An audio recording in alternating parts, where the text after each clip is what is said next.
Thank you, Dr. Heim, and the chair recognizes the ranking member, Mr. Graves, for the purpose of introducing our next witness. Thank you, Madam Chair. Madam Chair, I'm pleased to introduce Dr. Bruce A Kauk, MD. He's a fellow Missourian from Gladstone. Dr. Kauk has been in private practice and with Northland Internal Medicine in Gladstone since 1979. He's board certified in internal medicine and geriatrics. A graduate of the University of Nebraska Medical Center in Omaha, Dr. Kauk served his internship and residency at Southern Illinois University in Springfield. Dr. Kauk has been president of the Clay County Medical Society and president of the North Kansas City Hospital Medical Staff Credentials Committee, and he's a founding member and chairman of Clay County Senior Services in Gladstone. Thanks, Doctor, for coming in from all the way from Missouri. Good morning. Thank you. Madam Chairman, Ranking Member Graves, members of the committee, I appreciate this opportunity to talk to you. I do not represent any society or any other specialty group. I think I come to give you the passion and the soul of what we all do every day, which is not quite the flavor of what my other colleagues have told you. They're more concerned with facts, and there are other issues to this issue. I'm particularly glad to come to this committee because most physicians traditionally have been small businessmen. One of the issues is, though, that we're seeing that change dramatically. In my community, we're down to about a 50-50 mix of internal medicine and family practice being self-employed. Most of them have joined some organization.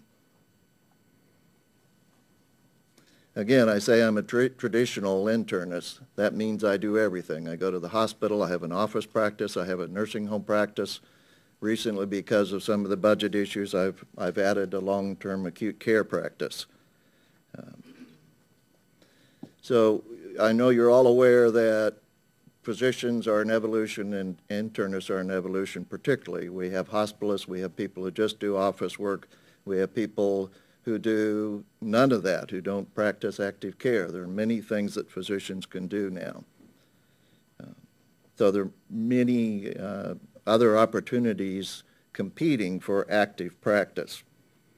Again, I think it's important to focus that we traditionally have been businessmen, that we employ 4 to 5 people per practice. We pay taxes, we pay insurance for those people. For a 2-man practice, my health insurance costs for my employees are $72,000 a year.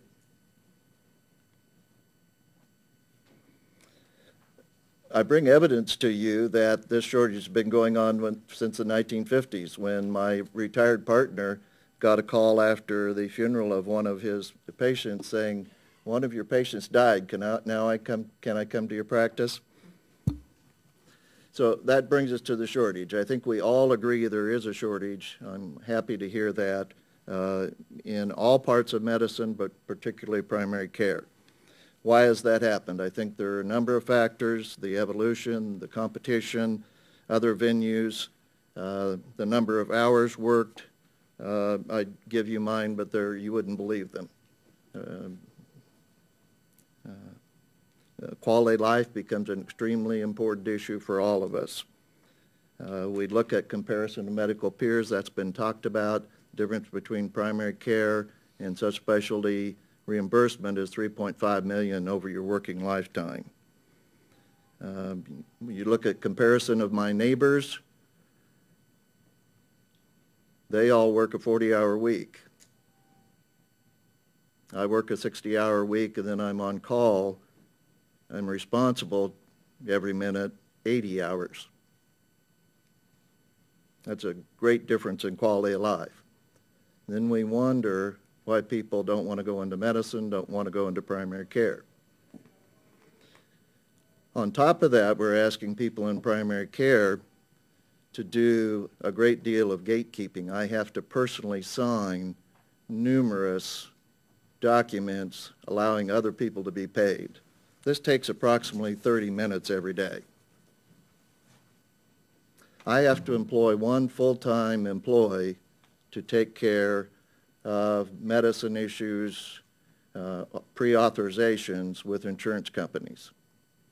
A study has been done that shows each primary care physician expends $60,000 to deal with these kind of issues. That's 1/3 of my salary. It cost me 1% of my salary to come here today on my own dime. So how do we fix that? What do we do about it?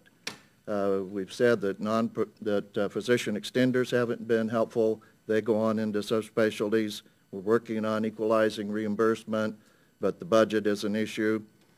How do we retain present physicians? One of the things is decreasing costs.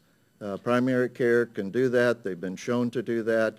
Maintaining quality, again, primary care has been shown to do that. There are multiple studies documenting that those communities with more primary care physicians have a longer lifespan, fewer readmissions, all the things that increase costs. Prevention is another major issue in our society and our country. I listened to Tommy Thompson, previous Health and Human Services Secretary some 10 to 12 years ago, say we're missing the boat. We've got to do preventative care. Well, we're still missing the boat. There's a lot of work to be done there, and from my point of view, that's the major area where cost savings can be entertained.